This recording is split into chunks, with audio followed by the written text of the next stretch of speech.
Dan kita tentu bertanya ya, bagaimana bisa 18 ton narkoba itu kok melenggang mulus aja keluar dari negara Maledes? Saya tahu warganet Maledes pasti nggak mengetahui berita yang ini, karena mereka waham, mereka itu denial syndrome. Mari kita obras.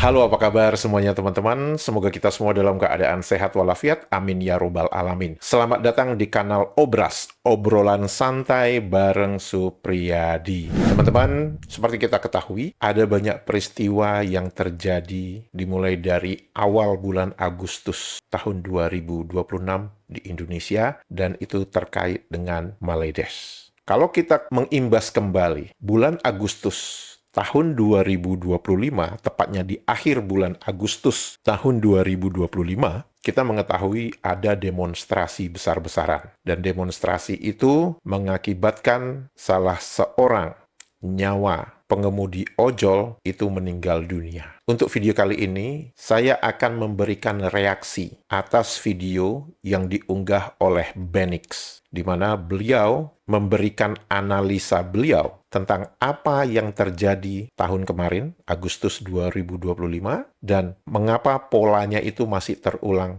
di tahun ini. Saya juga akan menambahkan beberapa informasi-informasi yang mungkin berguna untuk warga Indonesia bahwa saat ini kita sedang menghadapi perang asimetris dengan negara-negara tetangga yang ada di sekitar kita, terutama Maledes. Mengapa saya bisa mengatakan begitu? Mari kita lihat cuplikan pertama video dari Benix. Udah resmi guys, kemarin itu yang negara yang namanya Malaysia udah resmi menyerang Indonesia. Kenapa? Karena lu tahu kemarin ditangkap ada pilot dari maskapai penerbangan Malaysia bawa narkoboy ke Indonesia. Bukan 1 butir, 2 butir, 70.000 butir narkoboy dia bawa. Ditimbang berarti berapa? 26 kilogram. Lu bisa bayangin 26 kilogram itu kalau beras 26 kilogram, rematik lu gendong itu ya. Ini 26 kilogram narkoboy. Lu beli beras aja di toko paling 5 kilo, 12 kilo. Ini 26 kilogram. Ekstasi semua guys. Nilainya berapa? Lebih dari 60 miliar rupiah loh. Yang lebih parahnya lagi guys, ini gue yakin operasi khusus. Ini bukan nggak sengaja, ini bukan coba-coba. Tapi specifically operasi khusus yang jangan-jangan memang di-backingin sama pemerintah. Di backing sama negara. Karena ternyata ini pilot yang satu ini guys. Lu tahu gak sih, dia itu dibayar ratusan juta rupiah buat bawa itu barang. 50.000 ringgit itu rupiahnya lebih dari 200 juta rupiah. Sekali terbang, uang sakunya 200 juta rupiah. Terus kenapa gue bisa bilang ini serangan resmi nih dari Malaysia? Karena gue yakin lah, orang tuh kalau bawa barang narkoboy sampai 26 kilogram itu kan bukan coba-coba. Coba-coba lu bawa 1 butir, 2 butir, 100 gram. Ini 26 kilo. Gue yakin ini bukan yang pertama kali. Pasti dia udah pernah lakukan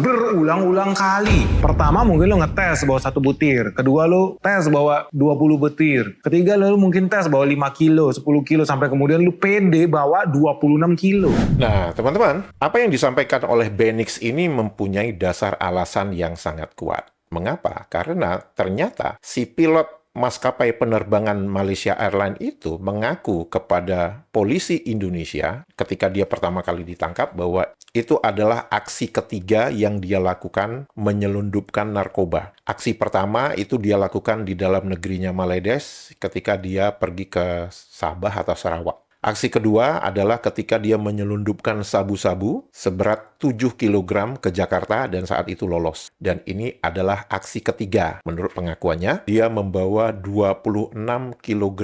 Itu sama dengan sekitar 72.000 butir pil ekstasi. Dan ditambah lagi dengan fakta bahwa si pilot Maledes ini mengatakan dia itu dibayar 50.000 sebagai kurir. Apakah dia ini orang yang hanya sebagai kurir saja? Tidak. Dia adalah seorang kurir yang berpengalaman. Mengapa? Karena dia sudah menyiapkan botol yang berisi air kencingnya. Itu adalah tindakan untuk antisipasi kalau dilakukan pemeriksaan air kencing. Maka botol yang berisi air kencing itu akan diserahkan seolah-olah itu adalah air kencingnya. Sehingga dia akan dinyatakan bersih. Ketika dilakukan uji air kencing kepada pilot Maledes ini, ketika dia ditangkap di Indonesia, dia ternyata positif 3 bahan narkoba, yaitu ekstasi, sabu-sabu, dan kokain. Jadi, si pilot Malaysia ini bukan hanya sekedar membawa, tapi dia juga memakai dan dia juga sudah berpengalaman membawa narkoba ke Indonesia.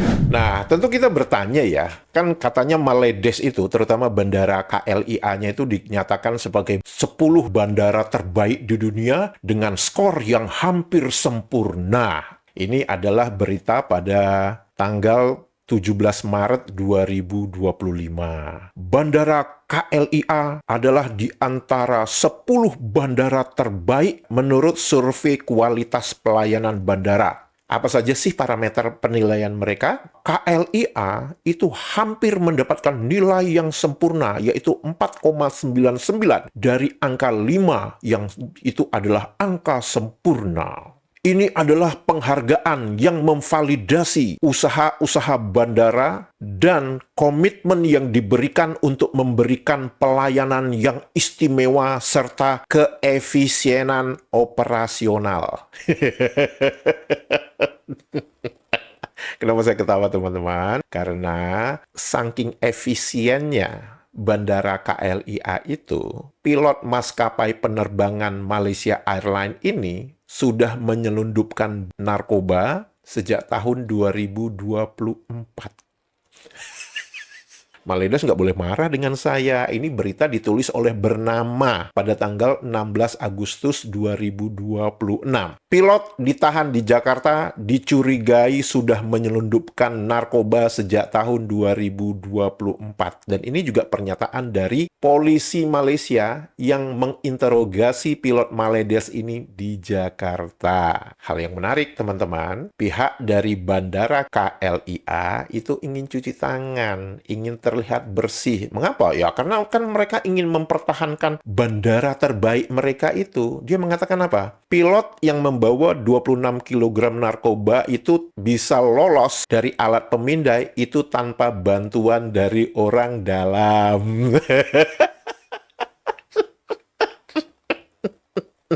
Ini kan sebuah pernyataan yang aneh ya. Di pernyataan pertama tadi dikatakan bahwa si pilot Maledes itu sudah menyelundupkan narkoba sejak tahun 2024. Berarti kan dari bandara KLIA. Itu sejak tahun 2024 katanya. Nah, bagaimana bisa tanpa ada bantuan orang dalam, si pilot Maledes ini bisa berleluasa membawa narkoba sejak tahun 2024? Sekali lagi, ya mungkin itulah salah satu ciri bandara terbaik di dunia itu adalah efisiensi dalam operasinya. Sehingga ya kalau narkoba itu lewat aja lah, lolos aja kan supaya efisien gitu ya. Nah, untuk orang yang waras tentu akan mempertanyakan bagaimana bisa si pilot Maledes itu lolos dari alat pemindaian di bandara KLIA. Itu adalah pertanyaan orang yang waras. Namun, sekali lagi, bandara KLIA mencoba cuci tangan. Dia mengatakan apa? Oh, alat pemindai di lapangan terbang itu hanya untuk melihat kalau ada alat peledak dan senjata, bukan narkoba. Jadi ini bisa menjelaskan mengapa si pilot Maledes ini bisa berleluasa membawa narkoba keluar dari bandara KLIA sejak tahun 2024. Karena alat pemindai di bandara KLIA yang katanya bandara dengan skor yang hampir sempurna itu, ternyata alat pemindainya itu bukan untuk memindai narkoba. Ini kan dagelan banget ini. Jadi ya itu bisa dimengerti kalau misalkan bandara KLIA itu dipilih sebagai 10 bandara terbaik di dunia dengan skor hampir sempurna. Karena ya operasinya mereka itu sangat efisien. Saking efisiennya, narkoba dalam bagasi seberat 26 kg atau 70.000 pil ekstasi itu tidak diketahui ketika bagasi itu lolos dari alat pemindai di KLIA. Dan ini teman-teman menunjukkan betapa efisiennya operasional di KLIA itu. Kita lanjutkan cuplikan dari Benix. Karena menurut pengakuan dia itu udah 3 kali menerbangkan narkoboy. Ya selain yang 26 kg ini, dia juga bilang dia pernah bawa 7 kilo sabu-sabu guys. Gila. So orang yang sama ternyata memang udah bawa berkali-kali. Menurut pengakuan dia cuma 3 kali. Gua nggak percaya. Dan gue yakin ini bukan bakal jadi yang terakhir. Dan kalau lu cek data, ternyata memang beberapa hari yang lalu itu udah banyak kurir narkoboy dari Malaysia yang ke Gap. Tanggal 26 Juli tuh ada orang bawa ekstasi 26 kilo nilainya 60 miliar. Minggu lalu nih tanggal 23 Juli ada orang ke Gap bawa sabu-sabu 30 kg nilainya 239 miliar guys. 16 Juni bawa lagi sabu-sabu 47 kg. 11 Juni sabu-sabu 21 kg semua dari Malaysia nih. 18 Mei 2026 kebawa metamfetamin itu 32 kg. Dan kalau dihitung itu yang dibawa itu udah ratusan kilogram dan gue yakin jumlahnya akan makin banyak menjelang akhir bulan Agustus ini. Udah tahu dong alasannya kenapa guys. Dan kenapa gue bilang ini adalah sebuah serangan khusus untuk Indonesia. Kenapa guys? Karena jangan-jangan ini ada hubungannya dengan demonstrasi Indonesia gelap, Indonesia bubar, kabur aja dulu dan lain sebagainya. Dan lu akan ketemu jawabannya karena gue yakin ini bukan akhir dari proses penyelundupan, pengiriman, ekspor narkoboy ke Indonesia khusus dari Malaysia. Dan ternyata terbukti, ya ramalan gue bener, gak lama setelah pilot maskapai Malaysia ini ketangkep, hanya dalam hitungan hari, ketangkep lagi nih kurir Malaysia. Bukan bawa batik guys, bukan bawa nasi lemak oleh-oleh ke Indonesia, tapi bawa 4 bungkus pil ekstasi, ribuan butir. Di mana? Kali ini yang dites bukan Soekarno-Hatta, tapi dia bawa ribuan butir pil ekstasi ke Bandara Juanda di Surabaya guys. Gila bener ini Malaysia nih. Nggak habis-habisnya mencobai Indonesia. Bahkan di hari yang sama, sewaktu penangkapan di Bandara Juanda itu yang bawa ribuan pil ekstasi. Lu tahu di Soekarno-Hatta masuk lagi 3 orang warga negara Malaysia yang membawa oleh-oleh khas Malaysia. Namanya narkoboy. Isinya apa? Isinya ada sabu-sabu, NDMA, ketamin, sampai kokain guys dia bawa. Dan yang bahaya ada beberapa yang udah dicampur dalam bentuk tembakau, rokok. Hati-hati lu makanya. Kalau ada orang rawarin rokok gratis, jangan-jangan di dalamnya ada bonus oleh-oleh khas Malaysia lu. Nah, ini udah terbukti nih, ke Gap, bukan ngadi-ngadi. Lu bayangkan berapa banyak jadi selama ini yang masuk dari Malaysia. Tapi kenapa ya? Makin mendekati bulan Agustus, makin banyak pengiriman paket oleh-oleh khas Malaysia ini guys. Dan kenapa gue bilang ini sebagai sebuah serangan? Ya simpel aja guys, karena lu tau gak di tahun 2025, total narkoboy yang kedetek nih, ke Gap masuk ke Indonesia, jumlahnya berapa? Coba gue kasih waktu lu buat tebak. 10 kilo, 100 kilo, 1 ton? No. 18 ton. Gila nggak tuh ya? Tahun kemarin 18 ton narkoba itu ditangkap ketika masuk ke daerah Indonesia. Dan kita tentu bertanya ya, bagaimana bisa 18 ton narkoba itu kok melenggang mulus aja keluar dari negara Maledes. Saya tahu warganet Maledes pasti nggak mengetahui berita yang ini. Karena mereka waham, mereka itu denial syndrome. Mereka itu ya namanya orang yang mendapat keistimewaan, pasti dia merasa bahwa semuanya itu sempurna di negara dia. Padahal data menunjukkan 18 ton narkoba itu dibawa keluar tanpa ada yang mengetahui, dan itu hanya diketahui ketika narkoba itu masuk ke Indonesia. Dan kalau kita berbicara tentang sejarah betapa banyaknya narkoba dari Maledes ini masuk ke Indonesia, itu kita berbicara sejak 15 tahun yang lalu itu sudah ada. Jadi pertanyaan itu 3 aja. Pertama, apakah kalian memproduksi narkoba? Kalau jawaban kalian tidak, oke. Lantas bagaimana narkoba itu bisa masuk ke negara kalian? Pertanyaan kedua. Pertanyaan ketiga, lantas bagaimana bisa narkoba itu lolos lenggang kangkung masuk ke negara Indonesia? 18 ton tahun kemarin. Gimana? Saya yakin kalian tidak akan pernah bisa menjawab 3 pertanyaan itu. Mengapa? Karena pertanyaan yang diawali dengan mengapa atau bagaimana ketika kita ajukan kepada warganet Maledes, itu otak mereka itu langsung macet. Nggak akan bisa mikir gitu.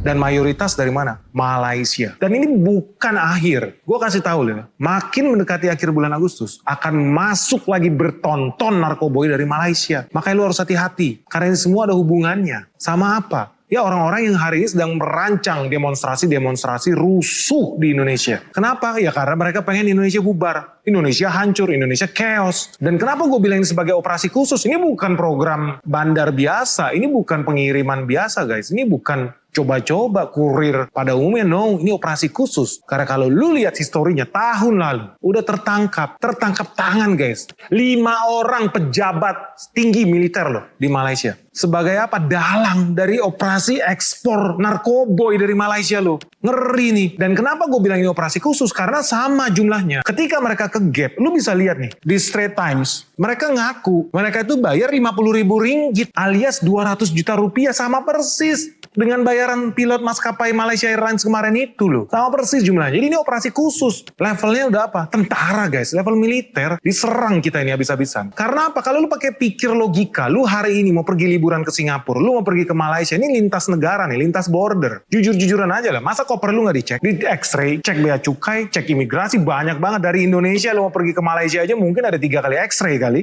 Nah lu bayangin, kok bisanya berton-ton narkoboy lolos dari Malaysia, terbang di sana, apa nggak di X-ray, apa nggak di check up itu koper? Kok bisa? Dan bukan sekali 2 kali, enggak. Gua yakin ribuan kali bahkan yang bawa ke sini, tapi nggak pernah kedetek. Kan aneh, berarti diizinin nih sama si Malaysia, berarti disengaja ini. Simple. Karena apa? Mereka pengen Indonesia hancur. Nah, teman-teman, pertanyaan-pertanyaan yang diajukan oleh Benix tadi itu adalah sebuah pertanyaan yang logis. Sebuah pertanyaan yang hanya orang waras yang bisa mengajukan pertanyaan-pertanyaan itu. Dan dengan pertanyaan yang diajukan Benix dan fakta yang dia telah tunjukkan itu Maledes nggak bisa ngeles lagi. Kalian mau ngomong apa lagi? Apa? Kalian mau mengatakan bahwa kalian itu suci gitu, kayak malaikat gitu? Enggak. Faktanya adalah 18 ton narkoba, sebagian besar yang masuk ke Indonesia itu sebagian besar datangnya dari Maledes. Ya, itu tadi pertanyaannya sederhana. Kok bisa berton-ton narkoba itu bisa lenggang kangkung keluar dari negaramu tanpa ada yang mengetahuinya, dan begitu masuk ke Indonesia, ditangkap di Indonesia. Jadi kalau misalkan Benix tadi mengatakan ini memang serangan yang dilakukan oleh Maledes, kita bisa mengatakan hipotesa itu valid. Mengapa? 18 ton, tahun kemarin aja itu,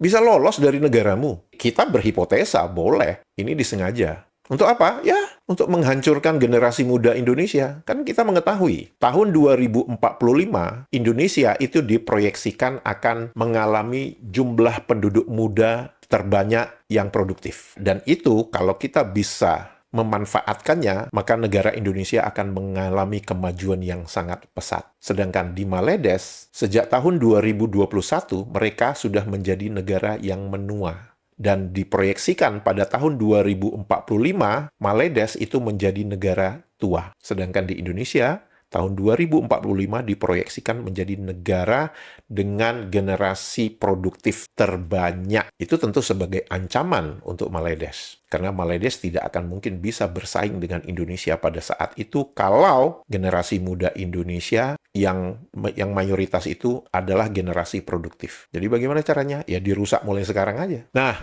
setelah pilot Maledes ini membawa 70.000 lebih pil ekstasi, dan warganet Maledes yang ketangkap membawa ribuan pil ekstasi di Bandara Juanda. Apakah itu berhenti sampai di sana? Tidak, teman-teman. Saya ingin menunjukkan suatu berita yang menurut saya ini sangat menarik, di mana dia ini seorang pekerja migran Indonesia, selesai kontraknya di Maledes, tapi pulang ke Indonesia malah tertangkap membawa narkoba. Dan kejadian ini di Medan, dan terjadi pada tanggal 3 Agustus. Sedangkan pilot ini ditangkap kan kalau nggak salah akhir Juli ya. Jadi kan itu berdekatan aja semua. Mari kita lihat beritanya, teman-teman.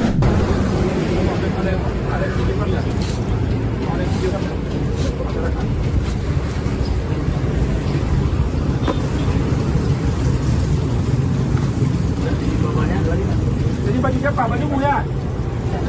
Bajumu semua ya?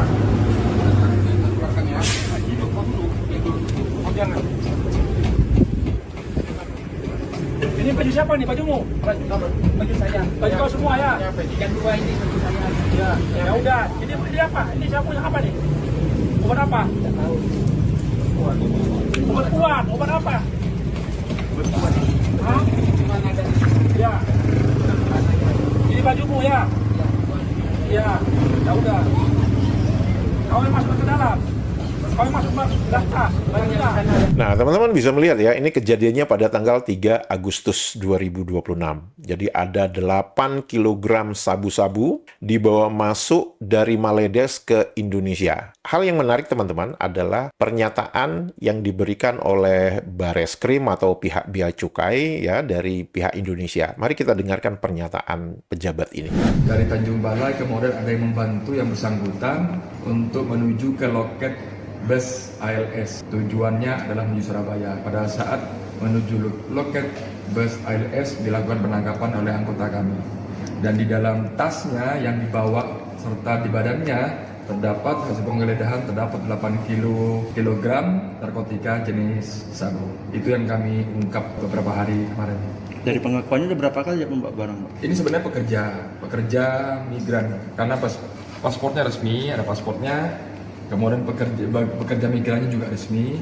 Hanya kembalinya sekarang melalui jalur tikus, yaitu jalur tidak resmi yang di dalamnya membawa narkotika jenis sabu. Dan menurut pengakuannya yang bersangkutan, ini baru pertama kali ya, baru pertama kali yang diungkap. Tapi kalau kami lihat dari kronologisnya, ini dibantu oleh jaringan-jaringan. Karena mulai dari TKP awalnya itu dari Malaysia, itu sudah dibantu menuju ke pelabuhan. Di pelabuhan juga ada yang mengendalikan, dibantu menuju ke perahu. Dari perahu pun juga dibantu juga untuk berpindah tempat. Kemudian sampai dengan pelabuhan Tanjung Balai pun juga dibantu oleh seseorang untuk menuju ke loket ALS. Jadi banyak jaringan yang mendukung yang bersangkutan membawa barang bukti.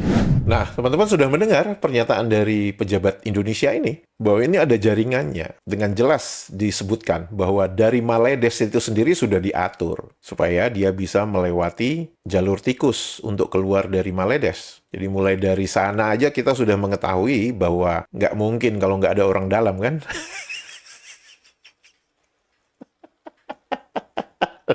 8 kilogram mau ngeles apa lagi? Dan menurut saya apa yang dilakukan oleh BNN maupun mungkin Bea Cukai dari Indonesia, terutama yang di Medan ini adalah sebuah logika berpikir yang waras aja. Mengapa? Sederhana aja teman-teman. Dikatakan bahwa si orang Indonesia ini pekerja migran ya. Domisilinya itu di Kabupaten Sampang di Madura. Dan katanya dia sudah selesai kontraknya di Maledes. Pertanyaan sederhananya itu, kalau memang majikan kamu itu adalah majikan yang baik, maka kamu itu diterbangkan aja dari KLIA mendarat di Juanda di Surabaya, setelah itu melanjutkan perjalanan ke Sampang, Madura. Mengapa kamu justru pulangnya itu lewat Medan? Kan itu nggak masuk dalam logika berpikir yang waras. Ada dua kemungkinan. Si majikan Maledesnya itu miskin, nggak punya uang untuk membelikan tiket pesawat buat pekerjanya ini untuk pulang dari KLIA ke Juanda, Surabaya. Atau memang si majikannya ini salah satu jaringan narkoba yang ada di Maledes. Oleh karena itu, dia meminta si pekerjanya ini untuk pulang lewat Medan. Nah, logika yang sederhana itu tidak bisa dicerna oleh pihak dari Maledes ini. Sehingga apa?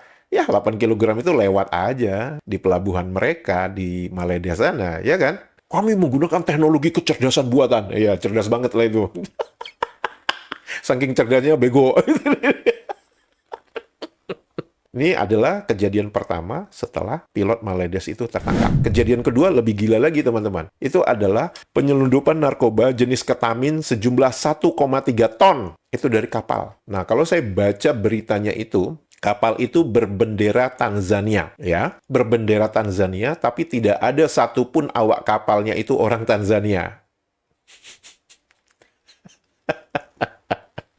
Jadi apa teman-teman? Bahwa Indonesia itu memang sekarang sedang diserang habis-habisan. Diawali dari akhir bulan Juli, ya sampai mungkin akan semakin masif ya. Bahkan kita baca berita-beritanya itu bulan Agustus ini memang semakin masif. Saya mempunyai teori tersendiri, tapi mari kita dengarkan apa pernyataan dari Benix dari cuplikan berikut ini. Indonesia bubar. Kenapa? Masa lu lupa apa yang terjadi dengan tahun lalu? Kenapa mereka wajib siapkan operasi khusus untuk menyelundupkan narkoboy ke Indonesia di bulan Agustus ini? Karena kita nggak mau ya kejadian tahun lalu itu terulang lagi. Apa? Demonstrasi yang rusuh, anarkis. Orang boleh demo? Boleh. Menyuarakan pendapat? Boleh. Rusuh? Ya jangan lo. Enak aja lo. Lu kira bangun gedung yang dibakar-bakar itu nggak pakai duit rakyat? Ya nggak mau dong. Ya nggak boleh lah. Bukan artinya dilarang ya menyuarakan pendapat. Enggak. Boleh. Tapi ya lu nggak bisa ngerusak. Lu nggak bisa anarkis. Dan lu lihat dong, makin kesini makin banyak orang-orang yang mengajak demonstrasi, yang ngajak bikin kerusuhan di sosmed tuh beredar di mana-mana, sampai mal-mal aja udah berlomba-lomba bikin pagar yang setinggi-tingginya. Bahkan udah banyak nih organisasi-organisasi, lu lihatlah di bisnis.com yang udah merencanakan demo besar-besaran di akhir bulan Agustus dengan tuntutan berjejer-jejer, berbaris-baris. Nah sekali lagi gue bilang lu harus waspada dan lu harus tahu salah satu hal yang terkait dengan demo yang sama di bulan Agustus tahun 2025 itu terjadi apa? Ada ya saudara kita Afan Kurniawan meninggal dunia karena dia dapat orderan buat pick up order ojol nih. Ternyata orderannya apa? Orderan. Nah, ini salah satu strategi cerdas dari operasi intelijen Malaysia buat mengumpulkan massa di satu titik. Lu sadar nggak sih? Nah, teman-teman, pertanyaannya itu mengapa mereka ingin mengadakan demonstrasi di akhir bulan Agustus? Nah, mengapa mereka tidak melakukan di awal bulan Agustus atau di pertengahan bulan Agustus ketika Indonesia memperingati hari kemerdekaan?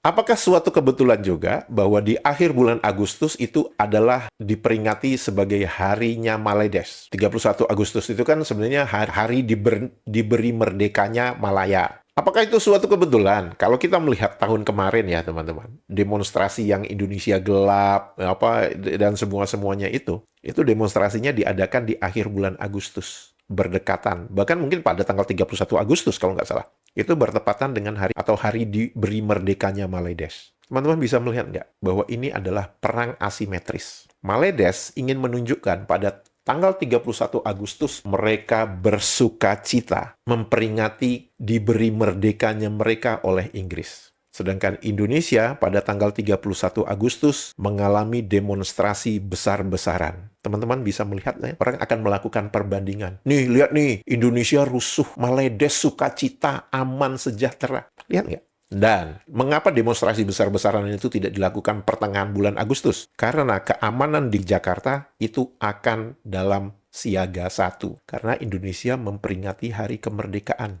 Dan banyak satuan-satuan tentara yang datang dari daerah itu berada di Jakarta. Jadi nggak mungkin mereka akan melakukan demonstrasi di pertengahan bulan Agustus. Ketika akhir bulan Agustus atau setelah hari perayaan kemerdekaan Republik Indonesia, maka satuan-satuan tentara itu kembali ke daerah masing-masing.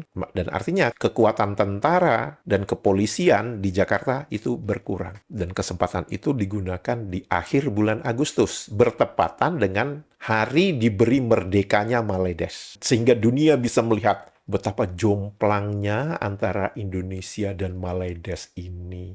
Lihat nih Maledes, kami aman, sejahtera. Indonesia rusuh tuh, demonstrasi. Indonesia gelap. Dan kalau kita baca teman-teman, komentar-komentar dari warganet Maledes ketika demonstrasi di Indonesia akhir Agustus itu meletus. Baca deh komentar-komentar dari warganet Maledes. Mereka itu bersorak-sorak, riang gembira melihat demonstrasi besar-besaran yang ada di Indonesia. Apakah itu suatu kebetulan? Enggak, itu bukan suatu kebetulan. Itu sudah didesain. Dah, saya mengatakan begitu.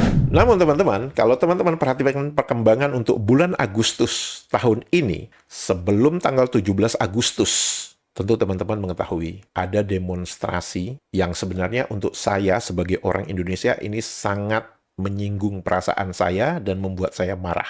Mengapa? Pada tanggal 15 Agustus ada demonstrasi di Aceh, di mana demonstrasi itu menurunkan bendera merah putih dan juga menginjak-injak burung Garuda. Saya yakin teman-teman pasti mengikuti berita tersebut. Saya sebagai orang Indonesia yang mengetahui sejarah Indonesia, bendera dengan lambang negara itu adalah harga diri bangsa. Itu adalah lambang negara yang tidak boleh dihina. Saya mengerti tuntutan-tuntutan dari banyak warga Indonesia agar pemerintah Indonesia itu menjadi lebih baik. Tapi begitu kamu menginjak-injak lambang negara dan bendera negara, saya sudah tidak simpati dengan demonstrasi yang kalian lakukan itu. Mengapa? Itu artinya kalian ingin membakar rumah.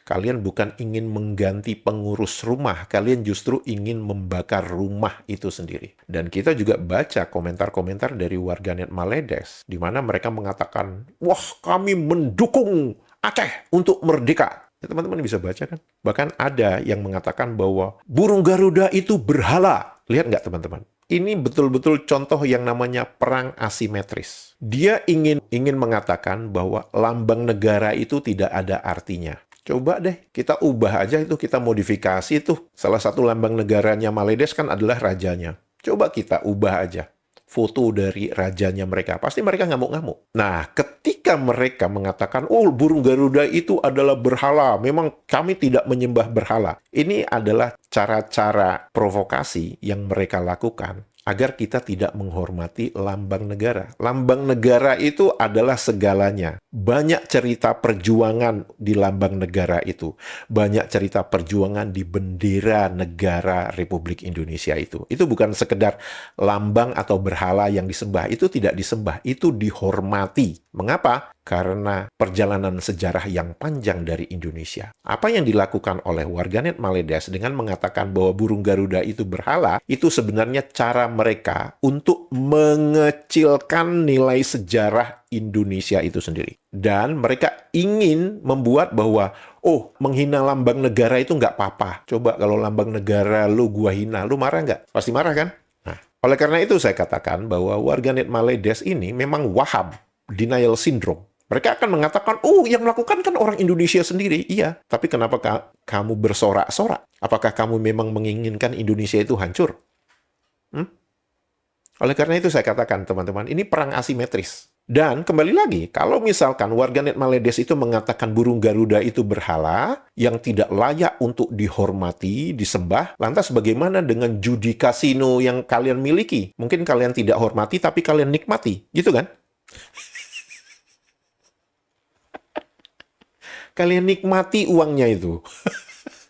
Kalian bukan hanya menyembah berhala, kalian makan dari berhala itu. Nah, ada hal-hal yang menarik ya teman-teman, ketika kejadian demonstrasi menurunkan bendera merah putih dan menginjak-nginjak lambang negara Garuda Pancasila itu. Ini adalah fakta pertama. Ini adalah sosok orang yang mengganti bendera merah putih dengan bendera bulan bintang. Kok wajahnya mirip Rohingya ya, yang banyak di Maledes itu? Kemudian, kalau kita bisa berpikir logis, teman-teman, tentang keadaan di Aceh itu, apakah memang benar demonstrasinya itu benar-benar ketidakpuasan dengan pemerintah pusat, atau ada yang memprovokasi, yang bermain di situ? Nih, gubernur dan wakil gubernurnya mantan GAM. DPR-nya 50% dari GAM. Bupati wali kota banyak yang mantan GAM. Pekerja pejabat pemerintahnya banyak dari kalangan mereka sendiri. Jadi bukan orang luar dari Aceh. Jadi sebenarnya siapa yang salah di Aceh? Jadi saya yakin demonstrasi kemarin itu di Aceh itu ada yang memprovokasi dan ada yang mendanai. Dan saya nggak kaget yang memanjat tiang itu, yang menurunkan burung Garuda dan juga yang menurunkan bendera merah putih. Saya nggak kaget kalau dia juga positif narkoba. Saya nggak kaget ya.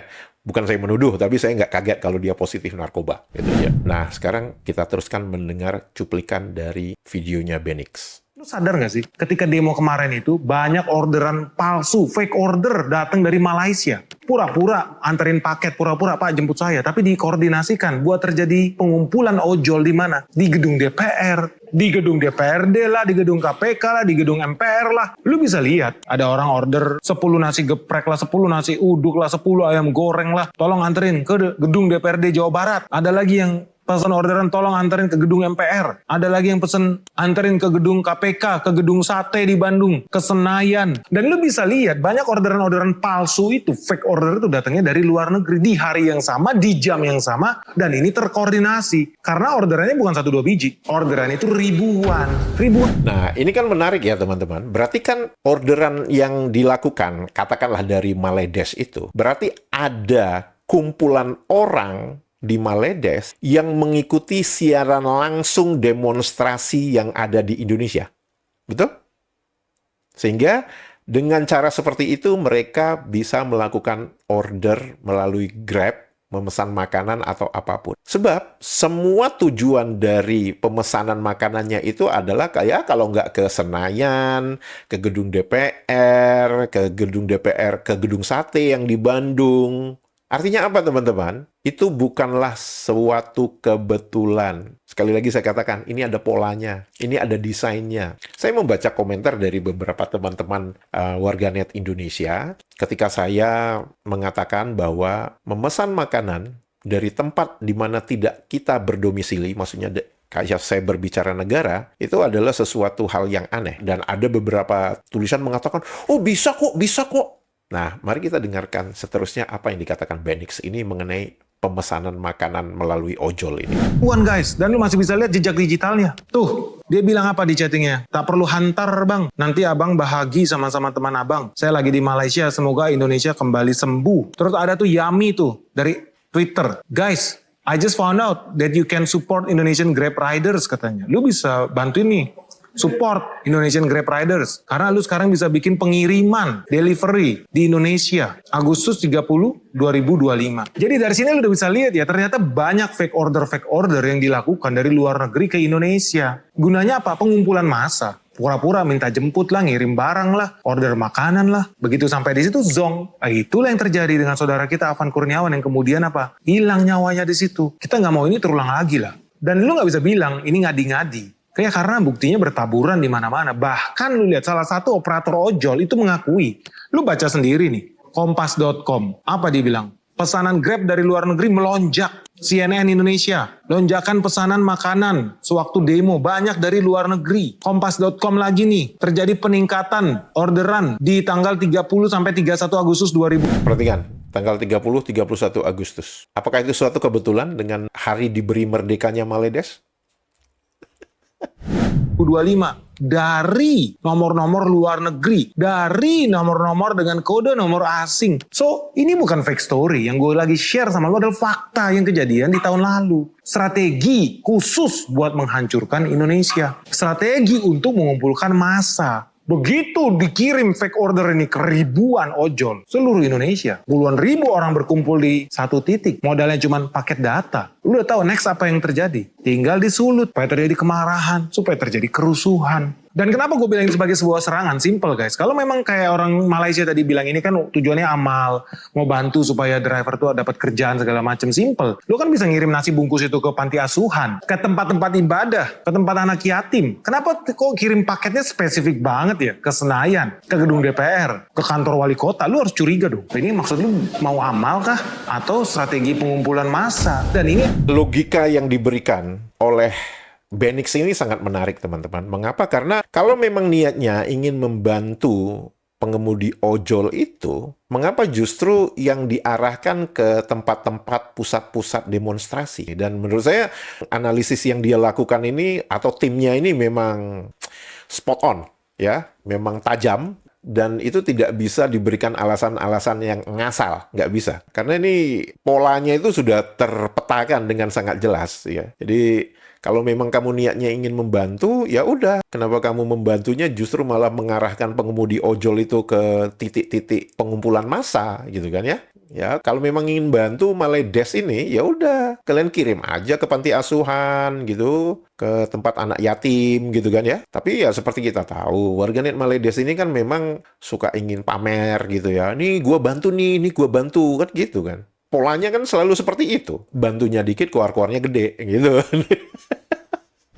Tapi aneh, lu harus curiga guys. Ketika terjadi lonjakan orderan asing masuk ke ribuan titik driver ojol di Indonesia. Gue tantang lu coba lakukan yang sama. Coba teman-teman nih, follower Benix semua. Tes, buka aplikasi ojol lu. Apapun mereknya. Gue tantang lu, coba buka. Arahkan peta lu. Lu order makanan dari restoran di Singapura. Dari Orchard Road misalkan, tes lu mau kirim ke Clarke Quay. Bisa nggak? Gue garansi nggak bisa. Atau, nggak usah di Singapura. Lu tes Johor Bahru, Malaysia. Tes Kuala Lumpur, lu coba bikin orderan di situ dari restoran di sana, bisa nggak? Gua garansi nggak bisa. So, lu harus bertanya-tanya, kenapa spesifik di tanggal 30 sampai 31 Agustus 2025 mendadak orang dari Malaysia bisa bikin fake order di Indonesia, di Jakarta, dari Pancoran ke Senayan, dari Tebet ke Senayan, dari Palmerah ke Senayan, dari Grogol Cawang ke Senayan. Coba lu pikir, aneh nggak? Nggak percaya, lu tes hari ini makanya. Tes, lu pesen orderan dari restoran di Kuala Lumpur. Kirim ke Kuala Lumpur juga. Bisa nggak? Nggak bisa. Berarti ini serangan.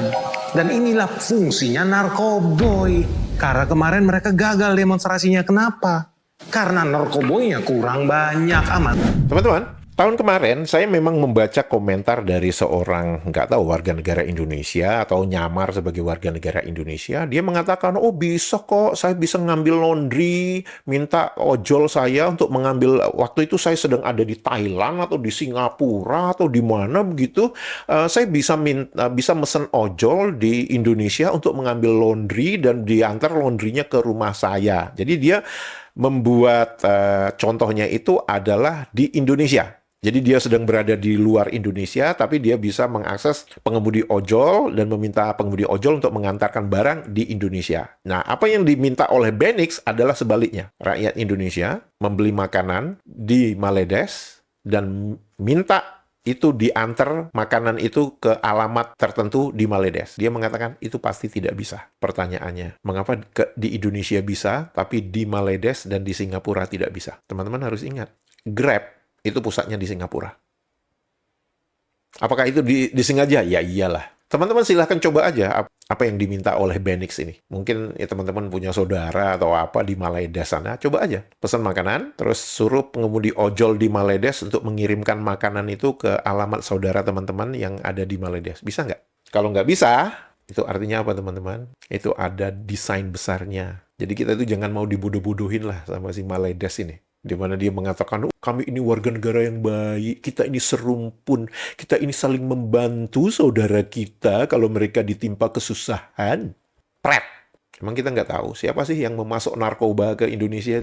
Teman-teman, hal yang menarik perhatian saya tahun kemarin, ketika ada demonstrasi besar-besaran di Indonesia itu adalah sikap dari mahasiswa di Maledes. Mari kita lihat cuplikan videonya.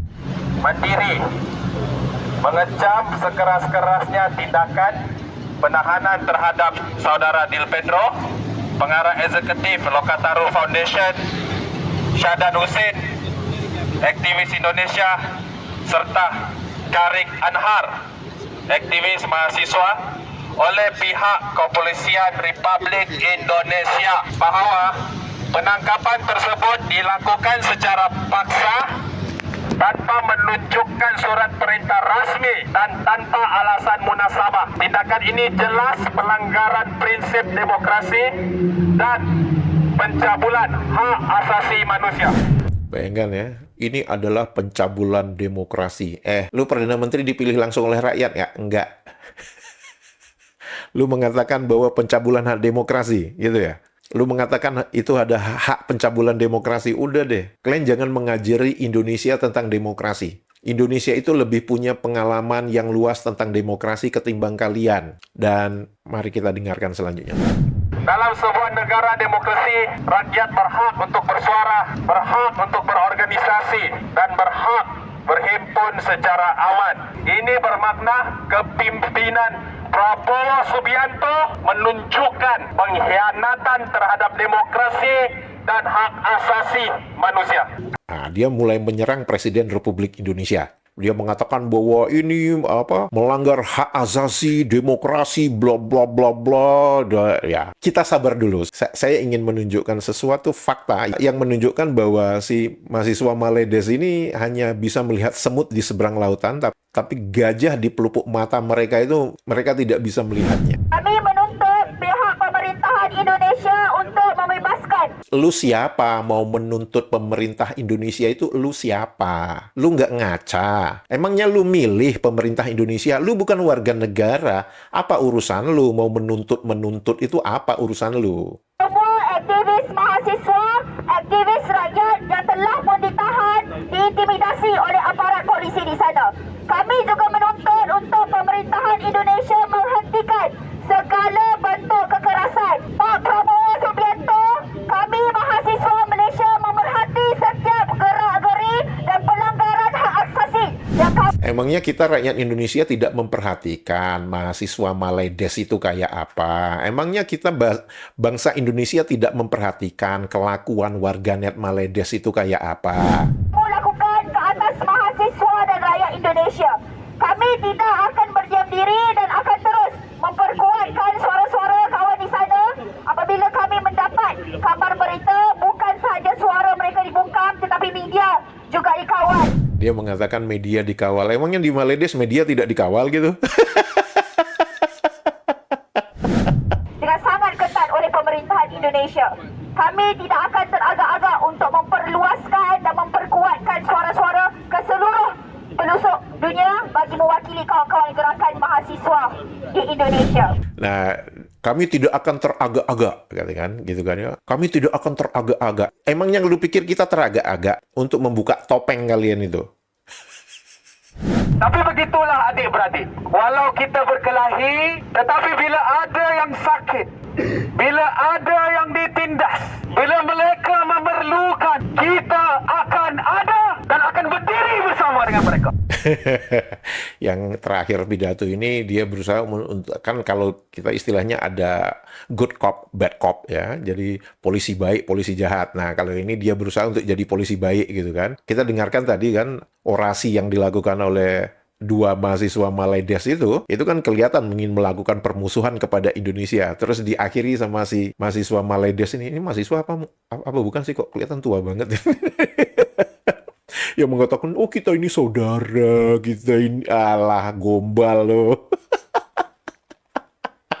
Nah, teman-teman, tahun kemarin ketika saya menunjukkan video ini, ada pertanyaan saya yang menurut saya valid. Kita tahu, di Maledes itu untuk berdemonstrasi itu susah. Izin untuk mendapatkan demonstrasi itu susah. Itu udah pasti itu. Dan izin itu hanya diberikan sampai jam berapa? Jam 6 sore ya. Pertanyaan saya itu, bagaimana bisa mahasiswa Maledes ini mendapat izin demonstrasi malam hari di depan Kedutaan Besar Republik Indonesia Kuala Lumpur? Emang ada orang gitu di depan KBRI Kuala Lumpur untuk mendengar bacotan ocehan kalian itu? Nggak ada. Lantas untuk apa kalian berdemonstrasi di depan KBRI Kuala Lumpur pada malam hari? Dan mengapa kalian bisa mendapat izin berdemonstrasi dan berdemonstrasinya di malam hari? Dan teman-teman, seperti yang saya katakan ya, bahwa mahasiswa Maledes ini itu betul-betul seperti orang yang semut di seberang lautan kelihatan, gajah di pelupuk mata mereka itu, walaupun mata mereka diculek-culekin itu, mereka nggak tahu. Ini buktinya teman-teman. Skandal proyek kapal Littoral Combat Ship di Maledes. Uang sudah habis 6 miliar ringgit, tapi satu pun kapal tidak ada yang selesai. Ini korupsi. Kan si warganet Maledes itu tadi mengatakan, wah kami memperhatikan ya Prabowo, kalau kamu melanggar hak asasi demokrasi ini nih, uang pajak warga negara kalian nih, diselewengkan nih oleh pemerintah kalian. Mana suara mahasiswa Maledes yang sok-sokan ini, kami menuntut pemerintah Indonesia. Siapa lu? Nih, gue tunjukin bukti nih, bahwa lu itu semut di seberang lautan kelihatan nih. Gue culek-culekin nih mata kalian nih dengan bukti ini. Satu. Yang kedua, ini apa? 3 Perdana Menteri kalian sebelumnya, yang satu itu sudah pasti terlibat korupsi, 1 MDB. Kemudian mantan Perdana Menteri kalian yang ke-8 dan ke-9. Ini indikasi korupsinya. Mana suara kalian? Mahasiswa Maledes yang katanya, ini hak asasi, ini demokrasi, pret kalian. Bukti berikutnya, tuh tabung haji. Kita kan tahu ya, tabung haji itu adalah badan yang dibentuk oleh negara Malaysia untuk mengurus urusan haji warga negara Malaysia. Dan ternyata apa teman-teman? 13 miliar ringgit uang dari tabung haji itu hilang. Ya korupsi lah itu maksudnya. 7 dari 14 investasi yang dilakukan tabung haji itu rugi 100%. Katanya kalian negara yang IQ-nya jago, pinter. Kok bisa rugi kayak gini sih? Kok tiba-tiba kalian jadi bodoh gini, gimana sih ceritanya? Berapa total kerugiannya tabung haji? 13 miliar ringgit. Dan 7 dari investasi itu betul-betul total loss. Rugi 100%. Nggak ada sisa-sisa dikit, nggak ada. Tapi yang hebatnya, tabung haji ini pada tahun 2017 menyatakan bahwa mereka itu ada keuntungan. Padahal dari laporan keuangan yang diaudit oleh pihak ketiga, mereka itu sebenarnya rugi 1,4 miliar ringgit. Tapi mereka menyatakan, kami untung. Dan kerugiannya itu adalah salah satunya adalah ketika tabung haji melakukan booking atas 4 hotel yang ada di Mekah dan di Madinah pada tahun 2015 sampai 2017 dan membayar uang panjar. Bukan uang panjar, kayak dibayar langsung di depan gitu. 1,5 miliar ringgit kepada pihak Al Rauda ini, dan ini dikatakan suatu transaksi yang luar biasa dan tidak normal. Dan ini adalah investasi yang betul yang dikatakan oleh Menteri Keuangannya Maledes itu 100% rugi. Jadi uangnya ini nggak kembali. Nih teman-teman lihat sendiri, Al Rauda ini. Mana suara mahasiswa Maledes? Mana suara kalian mana? Berani nggak kalian ngebacot? Nggak berani. Yang menarik lagi teman-teman, faktanya adalah salah satu investasi tabung haji itu sebesar 145 juta ringgit dari namanya Putrajaya Perdana itu terkait dengan 1 MDB. Siapa pentolannya 1 MDB? Yaitu mantan Perdana Menteri Maledes yang ketujuh itu, Najib Razak itu, yang sudah dinyatakan bersalah atas melakukan tindakan korupsi. Bukan korupsi ya, kleptokrasi 1 MDB. Dan yang menarik teman-teman, Bank Negara, jadi kalau di Indonesia ya, Bank Indonesia itu sudah memberikan peringatan kepada tabung haji, namun peringatannya itu diacuhkan oleh tabung haji sejak tahun 2014. Mengapa? Nah, sederhana aja teman-teman menjelaskan. Tapi warganet Maledes pasti nggak bisa menjelaskan ini. Sejak tahun 2014, siapa Perdana Menterinya? Najib Razak. Siapa Menteri Keuangannya? Najib Razak. Nah, siapa yang jadi penasehat 1MDB-nya? Najib Razak. Siapa yang memilih atau yang menunjuk kepala tabung hajinya? Najib Razak. Dah, sederhana itu aja. Oleh karena itu, si tabung haji ini ngelunjak. Tidak mengindahkan peringatan yang dilakukan oleh Bank Negara Maledes. Udah, gitu cara penjelasannya. Maledes pasti nggak bisa menjelaskan yang seperti ini. Total korupsinya ini. Sehingga apa yang dilakukan oleh pemerintah Maledes? Ya menalangi kerugian tabung haji itu sebesar berapa? 10 miliar ringgit. Kerugiannya kan tadi 13 miliar ringgit ya. Ditalangi dengan uang rakyat Maledes. 10 miliar ringgit. Nah, yang menarik adalah uang 10 miliar ringgit itu adalah menggunakan uang pajak rakyat Maledes yang juga ada kontribusi rakyat Maledes yang bukan orang Islam. Ya dong, kan yang menalangi itu adalah pemerintah Maledes dari uang pajak rakyat. Dan uang pajak rakyatnya ya bisa aja dari orang yang bukan Islam. Berarti orang yang bukan Islam itu membantu tabung haji juga. Bukan hanya itu teman-teman. Uang pajak dari judi kasino di Genting Highland juga digunakan dong untuk membantu tabung haji ini. Bayangin teman-teman ya. Uang pajak judi digunakan untuk membantu tabung haji. Itu kan kalian mencampur adukkan antara yang halal dengan yang haram. Nggak takut ya Maledes ya? Kalian campurkan itu uang halal dengan uang haram itu. Dan yang menarik teman-teman, saya baca komentar dari warganet Malaysia. Ketika tabung haji untung, mereka menyatakan ini duit Melayu. Ketika tabung haji rugi, ini hutang bangsa lain-lain. Mana tahu malu dorang nih. Puih. Ketika mereka mengumumkan keuntungan, hanya nasabah aja yang bisa mendapatkan keuntungan tersebut. Tapi ketika tabung haji rugi, maka ya udah pakai uang pajak rakyat. Yang non-Islam juga harus membantu gitu tabung haji gitu kan. Nah, ini menarik nih. Mengapa mereka tidak menggunakan uang zakat? Nah, ya, mungkin uang zakatnya dikorupsi juga. Ini kan pertanyaannya, adakah termasuk pajak judi, pajak minuman keras? Nah, iya, kan pajak yang dikenakan oleh pemerintah Maledes. Ya termasuk pajak judi, pajak minuman keras, itu digunakan untuk tabung haji. Ini sama aja, lu ambil wudhu pakai air kencing. Sama ini. Kalian campur adukkan semua tuh, yang halal, yang haram, campur semua itu ya. Demi untuk menyelamatkan tabung haji. Keren. Hanya ada di Malaysia seperti ini. Nah, ini menarik nih.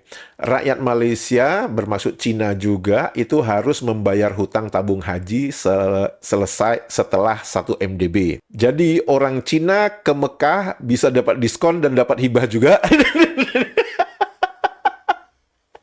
Iya dong, harusnya iya. Kan orang Cina berarti ikut membantu tabung haji. Harusnya orang Cina kalau mereka ingin jalan-jalan ke Jeddah gitu, oke lah, nggak usah pergi ke Mekah atau Madinah, karena itu kan tanah haram ya.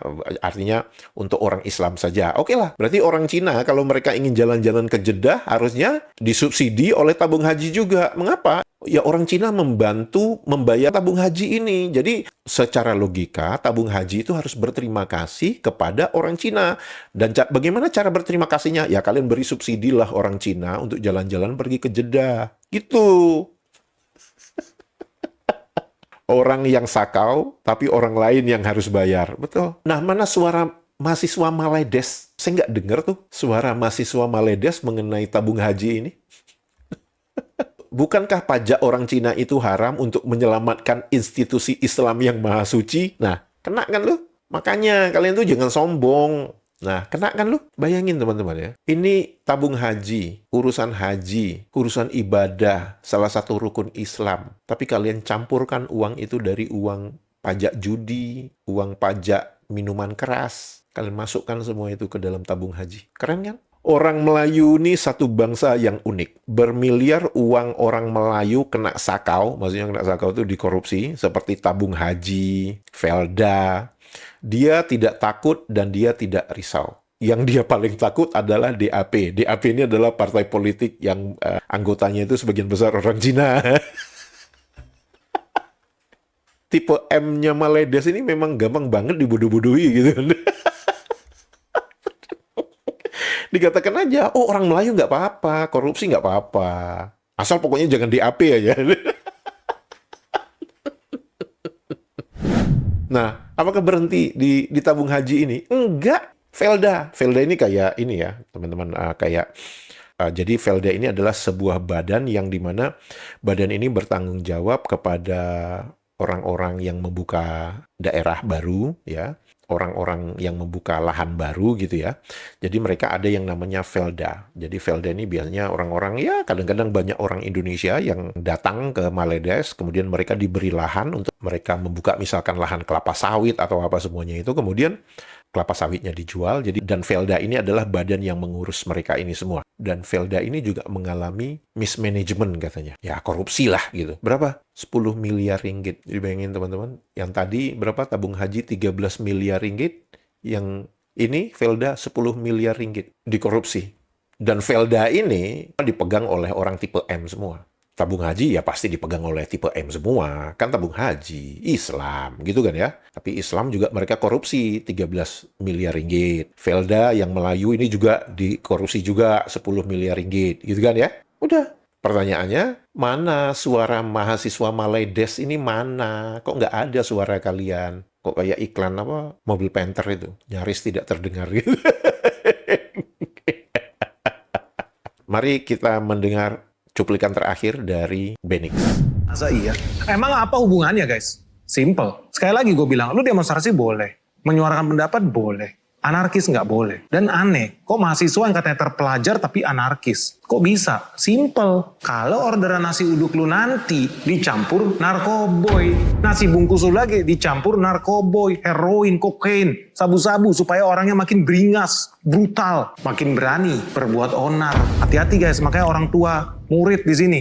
Orang tua mahasiswa, lu harus hati-hati. Lu nggak mau kan anak-anak lu jadi pemadat, pecandu narkoboy. Lu siap-siap lu. Dan gua berbicara berdasarkan data. Ketika terjadi demo Agustus 2025 lalu, ada yang rusuh? Ada. Ketangkep? Iya. Dites darah. Apa yang terjadi? Lu lihat di suara.com. Ketika terjadi demo 2 Agustus 2025, bukan cuma anarkis. Polisi itu nangkep ada 7 pendemo DPR positif narkoboy. 6 diantaranya nyabu. Nyabu di sini bukan nyarapan bubur guys. Kalau itu mah enak ya dan sehat. Nyabu di sini ya salah satu jenis narkoboy yang bisa mengganggu psikologis kejiwaan orang sehingga dia jadi makin pede, makin beringas. Ada lagi di FIFA. Ini fakta mengejutkan. Demo yang ricu DPR. 22 orang positif narkoboy. Dan ngerinya, Dari 10 orang yang dijadikan tersangka, di situ ada anak-anak kecil. Gila ini emang nih. Gue makanya jijik banget nih sama asing nih. Mereka rela memanfaatkan, bahkan anak-anak kecil disuntik narkoboy buat bikin kerusuhan di Jakarta, di Indonesia, di mana-mana. Lu harus hati-hati guys. Lu kira negara tetangga kita sebaik itu, seramah itu, jangan naif lah. Lu lihat di Eropa saling bunuh tuh bersama negara kulit putih. Timur Tengah saling bunuh tuh. Lu kira negara tetangga kita seneng kalau Indonesia tambah maju, sejahtera, berdaulat? Pikir lu. Kalau nggak ngapain dia ekspor bertonton narkoboy ke sini? Buat bisnis farmasi emangnya? Enggak lah. Dan lu kira ini cuma terjadi di kota Jakarta? Enggak. Lu lihat tuh di Kumparan aja. 2025 Agustus. Puluhan orang ditangkap karena membuat kerusuhan di Polda Yogyakarta. Dan apa?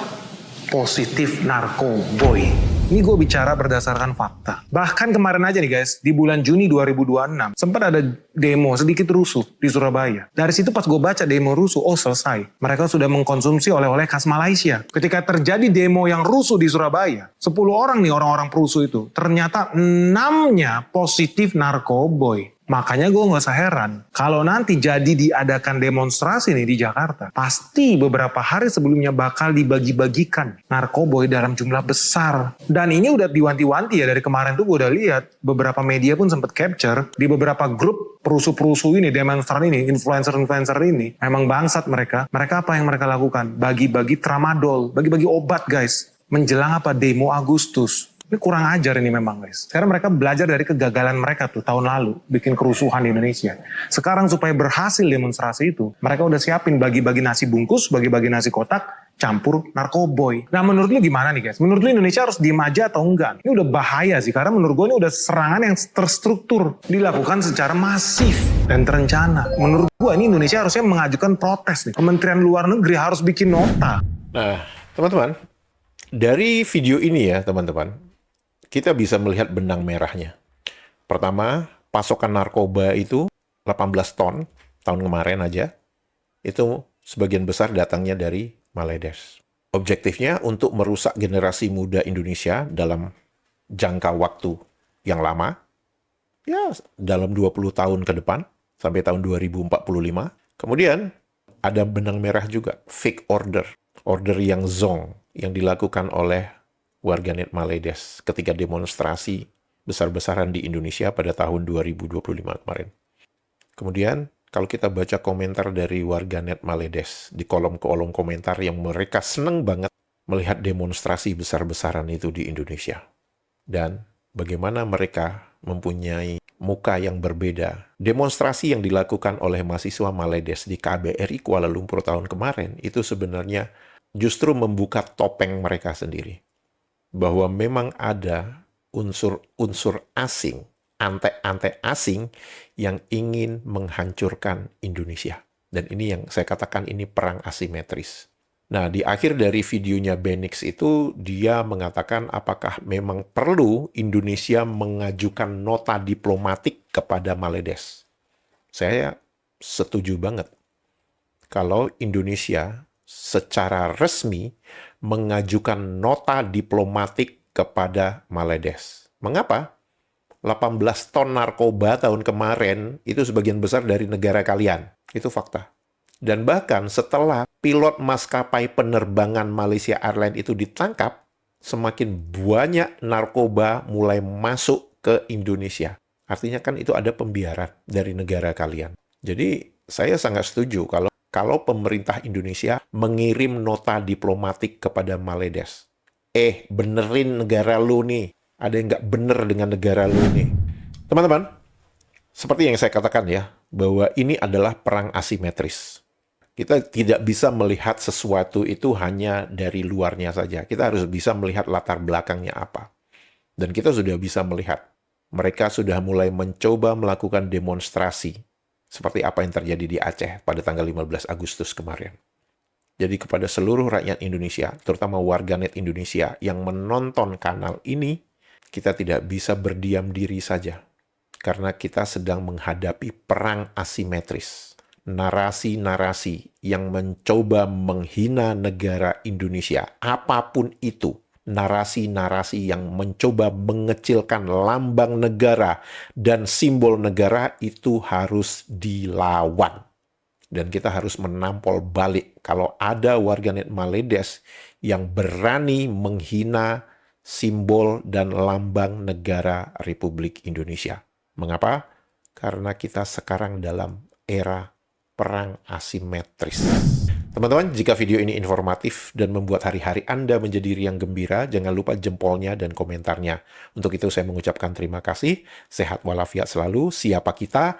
Indonesia!